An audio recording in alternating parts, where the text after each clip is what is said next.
once you figure out how to own your own brand, Amazon, in our opinion, is the best place to get started. Because, I mean, they've got all the warehouses, they've got all the customer service and fraud prevention and everything else. And so once you have your brand and you learn how to rank for keywords and sell a good product, you can make money on Amazon.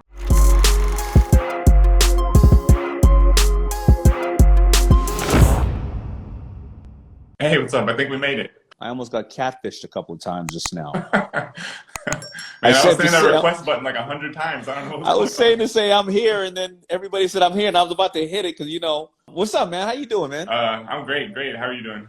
Good. I want to just jump right into it because I know that I was already a little late, so I've taken up some of your time, which I do want to apologize for, and then I've taken up some other people's time, but at least we got somebody great who just gave us some basic information. So amazing. We've been on several times. You've always been amazing in sharing the information on what people can do, but there's a lot of people now that last year, you know, they didn't realize the power of selling direct, but until you started, you couldn't go outside the house. Yeah. And everything started coming to your house and you started to depending on it, and probably more likely you depended on your loved ones, especially my mother and people like that. And you were like, Ma, you know, especially our parents, they're like, I still want to go and feel something and touch something. Ma, you cannot leave the house, and I'm going to start sending you everything from Amazon.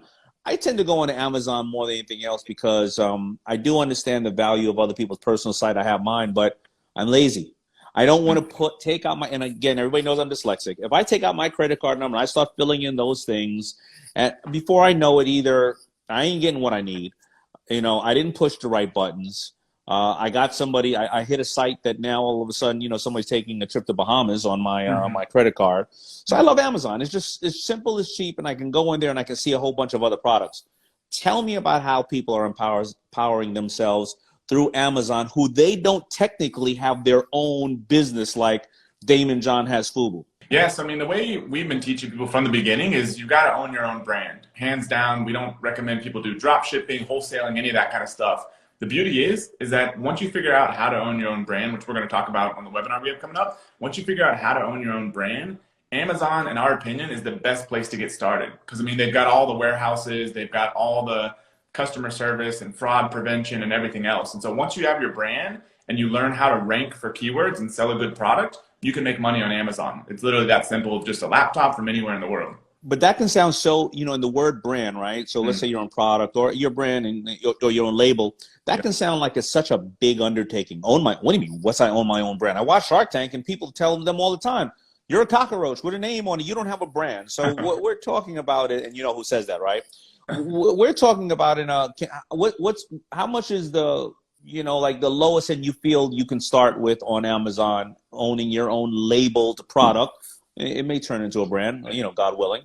Yeah, you're right. Yeah, sometimes people get scared off by the term brand. And so we typically recommend people start with just one product. And you can start with one product with as little as $500. We recommend, and that's with getting your own custom logo and stuff on there and everything. We recommend people start with like a couple $1,000s is better. But we've had people that have built multi-million-dollar businesses with just $500 basically. I mean, like, all right, walk me through it. I got $1,000 and I got $1,000 and this is now my dream, right? $1,000 and I got a great body, and everybody's been looking at and this ain't the truth. Everybody's been looking at my great body. So how do I start my own brand? Because I want to share with them a great protein that I think is great for them. Yeah, so that's perfect. So that's usually the first step, is to figure out, you know, what are some of your general interests? You may be interested in fitness. Some people may be interested in cooking. They may have just had a baby, so that's top of mind. So you come up with 4 or 5 of those. Then you jump on Amazon and you start looking for related products. And we recommend people build a list of, say, like 10 to 20 of those. Just different ideas they think could be cool. Like you just said, protein powder. Great. So pull some ones that they find on Amazon. Then we have a pretty detailed process for doing this, but the general idea is you're looking for products that are selling well but have relatively low competition. And Amazon gives you a lot of this data. You know if it has low competition based on the number of reviews. Because if you come out there with a similar product and you're competing against a bunch of people that have 5,000 reviews, it's going to be hard. So you want to look for products that have less reviews. Now, Amazon tells you how well products are selling because they have something called the best sellers rank. And so when you look at that, it's basically the #1 product in the category all the way to hundreds of thousands. And so we typically recommend people stick below 5 or 10,000 because that means the product's actually selling well. So you're finding products you're interested in that are selling well and have low competition, which dramatically increases your chances of success. You know, the funny thing is, a lot of people don't realize this, but one of the top searches in when people search is lingerie. Hmm. Now, people don't know why it is the top. Either it is men looking for sexy, pinup type of girl shots, or is it women looking for what they want to wear? So people they can go out and find great, bras and stuff like that, and things that are already being heavily searched. Or I'll give you an example. The winter is finally, going away out here in New York. And every year because I have a good amount of property, I put all those damn solar lights on my, the thing on my walkway, because I don't want to pay to get this whole thing done. And those plows always ruin the lights, or I roll over the lights because it's covered by snow. And every time I go on Amazon, I see the same different type of sets of lights, all by different people. Yeah. Is this what's happening? You're taking it, maybe you're labeling it yourself, or not even labeling it. You're buying it, and you're realizing where you can put it. So a guy like me who's going to buy another 300 of those things every year is going to find you and buy them. Yeah, so it's kind of combining how people have done business for a long time with good data. And so you may find that, hey, I don't really like these solar lights that much because there's some problem. Maybe they don't work that well, or they're not big enough, or they're not the right color. And so you would go and see, are there, reasonable number of reviews? Are they selling pretty well? And then you start reading the reviews that are there, and you're like, okay, people like this, people don't like this. So it's not just my opinion. So you're getting good data, but you're doing the same stuff people have done for years, like you in your earlier businesses. You see a need, and so you start going out there and trying to fulfill it. But in this case, because you're using Amazon for data, you don't have to guess. I mean, they literally tell you whether the thing is even selling well at all to begin with. And, if there's a crazy amount of competition, and you have thousands of reviews you can look through. So it's not just your kind of guesses or perspective on the product. You can read what everyone else says, and you can build a perfect product for them, relatively low cost, and then go out there, and that can be the starting point of your brand with just one product. And you start adding products around there, and then you have a whole brand of potentially, outdoor products for your home or your ranch. And have you seen people get to the point where they're doing millions of dollars of business? Yeah, we've had some people that have, built their businesses to millions of dollars. We got one couple in particular from Indiana. They built a business within a few years. They sold it for a couple $1 million. They built another one, same system, a couple more years, sold it for, I think, $4 million.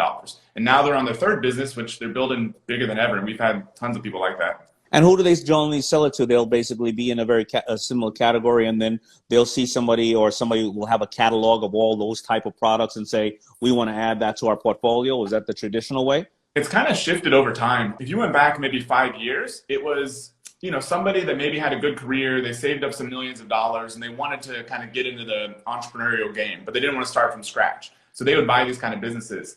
Now, there's still a lot of that going on, but now there's these massive companies like Thrasio that I think they say is, one of the fastest companies to $1 billion valuation.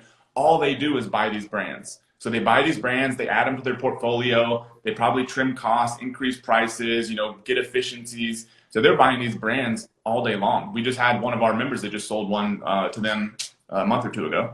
A lot of people want to get in the clothing business, or maybe I'm just, because it was, where I started, a lot of people come to me with it. But yeah. If there is, and women, I know women often have a challenge with finding the right fit for their pants. And that's why, honestly, yoga pants destroyed the denim market. A woman used to sometimes wear denim, in the daytime and maybe a dress at night. But now they wear their yoga pants in the daytime, and the denim market went to zero. But there are so many different type of yoga pants that, because women all have much different shapes, and because the pant is so close to the body, you have to be very detailed in whether the length of the crotch or the size of the legs or whatever the case is. Yeah. Can people do this with clothing as well? So if a woman she feels she's found the perfect shape, and she knows that it took her forever to find this, now she knows that she will go out there and she can relate to so many other women who have the same issue. Can they do that as well? Yeah, so pretty much everything we teach will apply to any kind of physical good, including clothing. It's not the typical kind of product we recommend people start with, especially if they're starting with a lower budget, because there's so many different variations, and it can be a lot more costly on the inventory side versus one just widget. But everything applies, and we're basically teaching you how to get set up on Amazon, how to source the product, how to create, a brand inexpensively, how to customize the product, how to market and sell it on Amazon as like your starting platform. So pretty much everything applies to clothing just as well as like the normal kind of physical stuff. But in that case, I mean, you could very well start with, if you're like, okay, this is what I really want to do, but I don't have the money to spend to launch this clothing brand, maybe I'm going to start with, you know, some yoga gear, like a yoga mat or yoga block. And then you could always transition into that when you start building up more cash flow. Yeah, so you're saying don't go, you know, try not to go to something that has a vast amount of inventory, because yoga pants will have different colors and they will have different sizes. And generally, when a woman does not know a brand, she will order two different pairs the first time because she's not certain if she's this size or this size, all depending on where she's at, you know, and she takes one and she then sends the other back. I want to see how many women say they do that all the time. But if you do look at, there are brands that you can buy that are clothing like Bombas socks. I mean, you know, it's going to be pretty easy from an inventory standpoint, because generally you're going to either have socks that are smaller for women or kids and socks that are larger for men.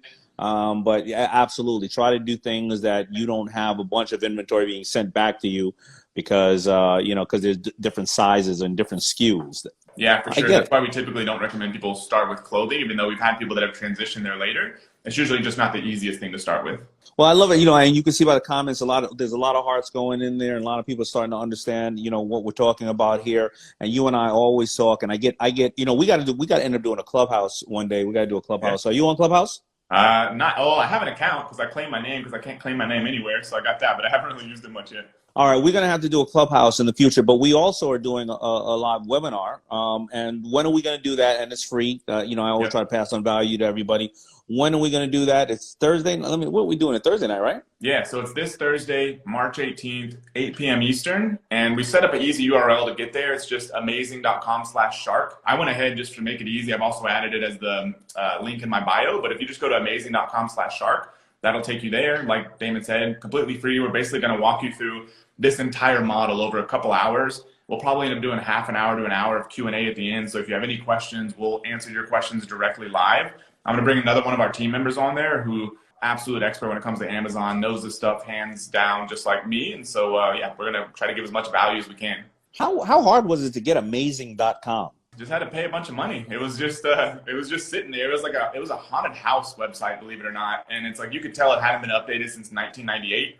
And so we just started messaging them, and then they like started leasing it to a startup, and we just negotiated a deal maybe, I don't know, 7 years ago or something like that, and paid a big check, and we got it. Yeah, because I got to say, you know, if you would come on a Shark Tank and say, yeah, my stuff's called Amazing, I'd be like, you can't get that name. You just won't be able to get, and it's usually the people, and I want everybody to know this, when somebody holds a name, it'll be for the weirdest reason. Like you said, it was a haunted house thing. Now, not saying that a haunted house is not going to be a great business. I remember my buddy Irv Gotti wanted to come out with a brand for his company at the time. It was called Murder Inc. And he wanted to come out with apparel for it. And there was one guy in like Hawaii who just waxed surfboards who said that he had Red Rum and Murder Inc. And he said, you know, that was just his calling. And he's never going to do anything with it. He just wants to wax skateboards. And he, you know, he was offered, I think, like $500,000. He said, never, dude. I'm just going to wax these skateboards. So it's really amazing how you got amazing. So, all right, man, I'm going to see you, man. I'm going to see you Thursday night at what time again? 8 p.m. Eastern. 8 p.m. Eastern. All right. So I'm going to see you 8 p.m. Eastern. You go to amazing.com/shark, and we are going to be talking and answering questions in detail about how to create these Amazon brands for yourself and your own brand, and empower yourself with all this amazing new time you have, as well as all this knowledge. And how much has the Amazon increased this year in sales over last year due to COVID? Yeah, I was just looking at that. It increased about $100 billion. I think it was up, 40-something%, which is crazy. It's one of the biggest companies on the planet. To be increasing sales, 30 to 40% almost every year, even outside of COVID, is just nuts. So yeah, $100 billion in new sales. $100 billion. And you said, I got one other question. I don't want to keep you too long. I know when we ship into, and I guess they have distribution centers all over the world, because if you would have a product now, you want to ship it into Canada, it just is massively a large amount of money. But if somebody was in Europe and they wanted to buy that same product from you, how does that work out on Amazon? We typically recommend, almost no matter where you're at in the world, I'm sure you have a very international audience here, almost no matter where you're at in the world, we recommend people start with the US, just because it's the biggest platform. It's kind of got everything figured out. It's all the customers are there. But then the next biggest platforms are UK, Germany. So then you can start basically, and it's real easy now to set up your Seller Central account to expand from US to UK, for example. And then you can basically just have inventory stored over there, and then it'll ship out, same kind of prime shipping for everybody. So yeah, we recommend starting in the US, and you can kind of slowly start expanding over there, which makes international expansion a heck of a lot easier than kind of figuring out all the fulfillment stuff on your own. All right. Well, excellent, brother. I can't wait to see you Thursday night. We're talking, doing the free webinar and giving everybody more information. Make sure you get that Clubhouse account, because down the road we'll go on there and we'll just talk about some of these things and other ways that people can make money where they don't have to open up a storefront and risk, you know, take $10 and $20 and $30,000 of their savings and just start off really small and figure things out. Yeah, love it. Sounds good. So, you know, I always say you should never stop trying to learn new things. So I hope you learned something new from that video. Now, if you're ready to level up and hear from business experts every week, give this video a like, hit the subscribe button, and I will see you soon.